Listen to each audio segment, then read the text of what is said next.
പല ഭാഗങ്ങളിലും ഇടപെട്ടിട്ട് കൺസ്യൂമർ വിജയകുമാരൻ സാറിന്റെ നേതൃത്വത്തിൽ പലതും ഒത്തീർപ്പാക്കിയത്. ഞാൻ തന്നെ കണ്ടമാനം ഇവിടെ തൃശ്ശൂര് പല ഉദാഹരണങ്ങളുണ്ട്. പറഞ്ഞു മനസ്സിലാ കൂടെ വിളിക്കണത് ഈ പെണ്ണുങ്ങൾ വിളിക്കുമ്പോൾ എൻ്റെ വീട്ടിലാണ് എൻ്റെ ഓഫീസ്, എൻ്റെ ഭാര്യ ആണ് ആദ്യം വിളിക്കുന്നത്. ഇതെന്ത് പെണ്ണ്? അപ്പൊ ഞാൻ പറഞ്ഞ കൺസ്യൂമറിൻ്റെ ആളുകളാണ്, ഫോൺ തരാൻ പറയും. അപ്പൊ എന്താണ് അവരെ പറ്റിച്ച് ഒരു ട്രാവൽ ഏജൻസി, ഒരു ഉദാഹരണം ഉണ്ടോ? ട്രാവൽ ഏജൻസി പറ്റിച്ചിട്ട് ഞാൻ പറഞ്ഞു നിങ്ങൾ എവിടെയാണ്? ഇന്ന ഭാഗത്താണ്. വടക്ക് എവിടെയാണ് ഈ സ്ഥലം? ട്രാവൽ ഏജൻസി വടക്കേ സ്റ്റാൻഡിന്റെ അടുത്താണ്. ഓക്കെ, ഞാൻ അവിടെ വരാം. ഇപ്പം തന്നെ മഴയുണ്ട്, നല്ല മഴയായിരുന്നു.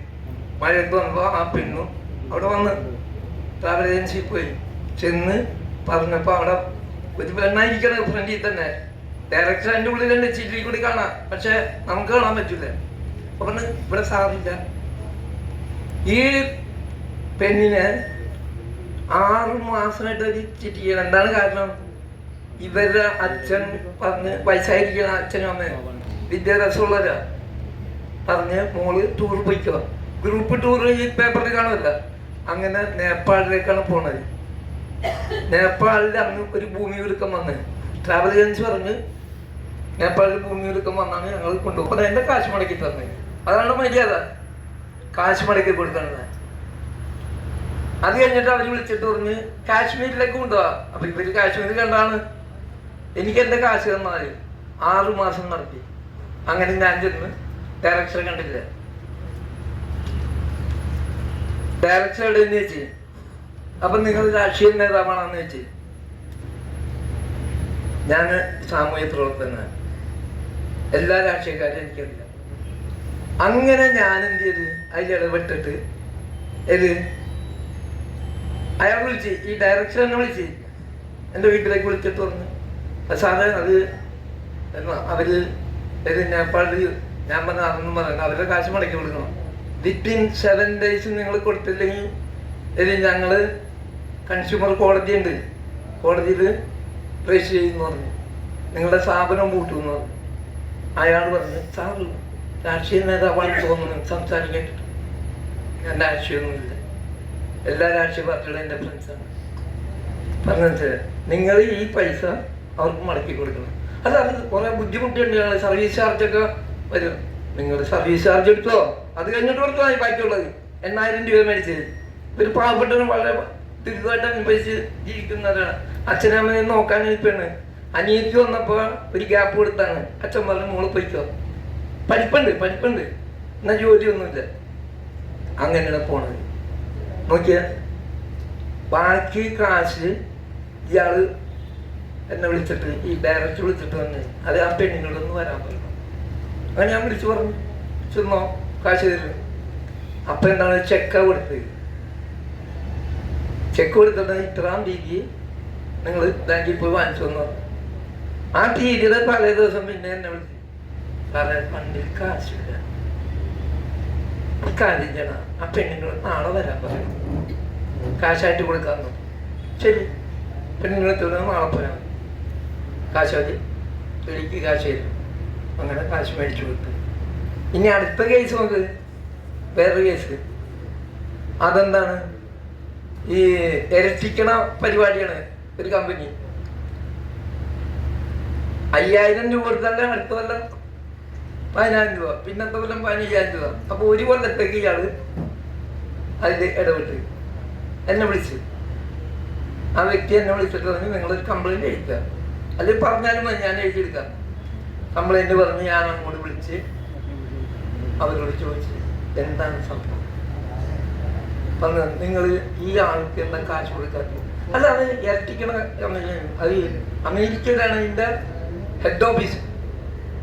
അതിന് അയാൾ എന്ത് ചെയ്യണം? അമേരിക്കയാണെങ്കിൽ നിങ്ങളല്ലേ കണ്ടത്, നിങ്ങളെ ടീച്ചർ അയാളുടെ കാശ് വരെ കൊടുക്കണം പറഞ്ഞു സാർ. അപ്പൊ പറഞ്ഞ അത് ഞങ്ങളുടെ ചെയർമാൻ പറഞ്ഞു. നിങ്ങൾ ചെയർമാനോട് പറഞ്ഞോ? പിന്നെ എന്നെ വിളിച്ചിട്ട് പറഞ്ഞ് അത് നമ്മൾ അയച്ചു കൊടുത്താണ്. അപ്പൊ അവിടുന്ന് അമേരിക്കയിൽ നിന്ന് നിങ്ങൾ എന്താ പറഞ്ഞ ഇപ്പൊ കമ്പ്യൂട്ടറിൽ നിങ്ങൾ ഇവിടെ ഫീഡ് ചെയ്ത് കഴിഞ്ഞാൽ അവിടെ അറിയും. പിന്നെ എന്താ പ്രശ്നം? കാശ് കൊടുക്കണം, നിങ്ങൾ 5 ദിവസം കൊണ്ട് കൊടുക്കണമെന്ന് പറഞ്ഞു. അപ്പൊ ഒന്ന് ചൂടായി. ഇവിടെ ഇതൊന്നുമില്ല. നിങ്ങൾ ചൂഷണം ചെയ്യുന്നത് ഞങ്ങൾ തടയും. നിങ്ങളുടെ ഈ സ്ഥാപനം പൂട്ടും. എനിക്കറിയാം നിങ്ങളുടെ സ്ഥാപനം എവിടെയെന്ന്. ഞാൻ ഈ ദേശത്തുകാരൻ തന്നെയാണ്. ആ 5 വർഷങ്ങളിൽ വിളിച്ചു അയാൾ ഇതുപോലെ 3-5 മാസം നടന്നു കണ്ട. അയാൾ എനിക്ക് താങ്ക്സ് പറഞ്ഞ് ഭയങ്കര താങ്ക്സ്. അപ്പം ഞാൻ വന്ന് ദൈവത്തോട് പറയാം. എനിക്ക് താങ്ക്സ് പറഞ്ഞാൽ ഞാനെടുപ്പ് ദൈവത്തോടെ നന്ദി പറയേണ്ടത്. പറഞ്ഞത് ഇത് കിട്ടുമെന്ന് നമുക്ക് അറിഞ്ഞുകൂടില്ല. തട്ടിപ്പ് പാർട്ടികളായിരുന്നു അല്ല. ഇങ്ങനെ കുറേ സംഭവങ്ങൾ. ആ കോവിഡ് വന്നപ്പോൾ ഇതുപോലെ ഒരു സംഭവം ഉണ്ടായി. ഓട്ടോറിക്ഷക്കാരൻ അയാൾ ഒരാളുടെ നിന്ന് വാടകയ്ക്ക് എടുത്തു ഓട്ടോറിക്ഷ. ഒരു ദിവസം ഇത്ര രൂപ എന്നാണ്. അയാൾ കോവിഡായിട്ട് കിടക്കുകയാണ്. ഓട്ടോറിക്ഷ ഇവിടെ മെഡിക്കൽ കോളേജിൽ അയാൾ കിടക്കുന്ന അവിടെ ഇട്ടേക്കാണ്. 2 മാസം കഴിഞ്ഞപ്പോൾ ഇയാൾ വലിയ പ്രശ്നം ഉണ്ടായി. മുതലാളി അയാൾ ഇന്ന് അയാൾ പറഞ്ഞു എനിക്ക് ഈ 2 മാസം കാശ് തരണം. ഞാൻ എന്നിട്ട് വിളിച്ചു പറഞ്ഞു. മറ്റേ ആൾ വിളിച്ചിട്ടുണ്ടായിരുന്നു. നമ്മുടെ ആൾ കോവിഡായിട്ട് വിടുന്ന അയാളെങ്ങനെ കാശ് തരുന്നത്? എന്നാൽ പാവപ്പെട്ടവനാണ്. നിങ്ങൾക്ക് ദിവസം ഇത്ര രൂപ എന്ന് പറയുന്നുണ്ട്. 600 രൂപ 500 രൂപയുടെ വാങ്ങും. ഈ 500 രൂപ 2 മാസം മുമ്പ് ഒരു വലിയ എമൗണ്ട് ആയില്ലേ? നിങ്ങളൊരു കാര്യം ചെയ്യും, ഒന്ന് വിട്ടുവീഴ്ച ചെയ്യണമെന്ന് പറഞ്ഞിട്ട് പറഞ്ഞു. മനസ്സിലായോ? വിട്ടുവീഴ്ച ചെയ്യണമെന്ന് പറഞ്ഞിട്ട് അയാൾ വിട്ടുവീഴ്ച ചെയ്ത് അത് കൊടുത്ത്. ഇങ്ങനെ പല സംഭവങ്ങളും നമ്മളുടെ ഇടയിൽ നടക്കുന്നുണ്ട്. ഇതെല്ലാം നമ്മൾ വളരെ മര്യാദയിൽ പറഞ്ഞു. ഇനി മര്യാദകളാണെങ്കിൽ കോടതിയിൽ പോകും. കോടതിയിൽ പോയാൽ ആ സ്ഥാപനം പൂട്ടും, അല്ലെങ്കിൽ അവരെ അറസ്റ്റ് ചെയ്യും. പറഞ്ഞു മനസ്സിലായി? ഇങ്ങനെയാണ് നടക്കുന്നത്. അപ്പോൾ വിജയകുമാരൻ സാറ് വളരെയധികം ബുദ്ധിമുട്ടുണ്ട്. വളരെയധികം ആളുകൾക്ക് ഉപകാരം ചെയ്തിട്ടുണ്ട്. എനിക്ക് അറിയാവുന്ന പല കേസുകളുണ്ട്. അദ്ദേഹത്തെ നമ്മൾ ശരിക്കും പറഞ്ഞത് അദ്ദേഹത്തിൻ്റെ ഫൗണ്ടർ പറഞ്ഞത് നമ്മൾ അനുസരിക്കണം അദ്ദേഹത്തെ.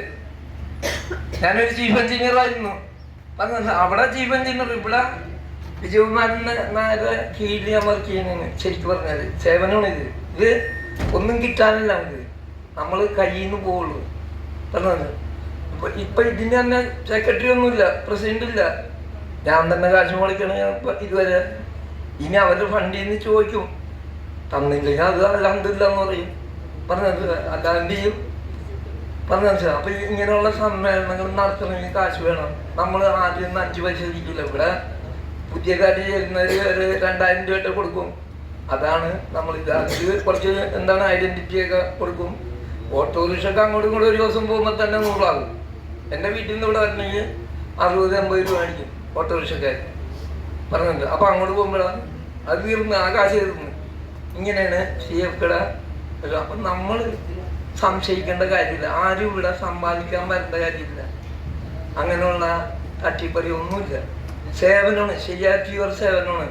അതിലെല്ലാവരും സഹകരിക്കുക. എല്ലാവരും ഞങ്ങളുടെ ഒപ്പം ഉണ്ടാകണം. എല്ലാവർക്കും ഞാൻ സ്വാഗതം പറഞ്ഞുകൊണ്ട് ഞാൻ എൻ്റെ വാക്കുകൾ അവസാനിപ്പിക്കും.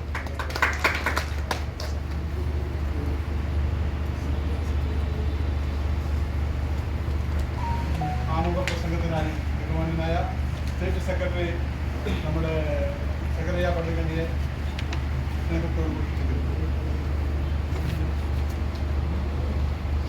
ബഹുമാനപ്പെട്ട കൺസ്യൂമർ ഫെഡറേഷൻ ഓഫ് കേരള സംസ്ഥാന ചെയർമാൻ KG വിജയകുമാരൻ നായർ,